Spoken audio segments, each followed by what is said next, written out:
শুরুতে আমি সক্রিয় কথা এখানে বলতে আসছি আমাদের জাতীয়তাবাদী দলের আমাদের এখানকার সমাজের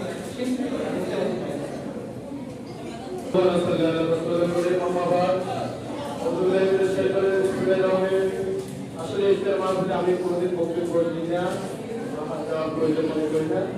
একটি সমাজকে গঠন করার জন্য আমরা সবাই সমাজকে সংগঠন অবশ্যই দরকার। সোসাইটি কর্তৃক আয়োজিত আপনার ইফতার মাধ্যমে যারা উপস্থিত হয়েছেন, যারা এই ইফতার আয়োজনে অত্যন্ত পরিশ্রম করেছেন, কষ্ট করেছেন, সকলকে আমার পক্ষ থেকে আমার ব্যক্তিগত ধন্যবাদ জ্ঞাপন করছি। সেই সাথে সোসাইটির যারা সভাপতি আছে ওরা পঞ্চায়েতের একটা লিস্ট আমাকে দেবেন, আমি সামগ্রী আপনাদের মাধ্যমে বিতরণ করতে যাচ্ছি। আপনারা পঞ্চায়েতের একটা লিস্ট আমাকে আজকের মধ্যে দিয়ে দেবেন। গরিব অসহায় যারা আপনার সমাজের আনাচে কানাচে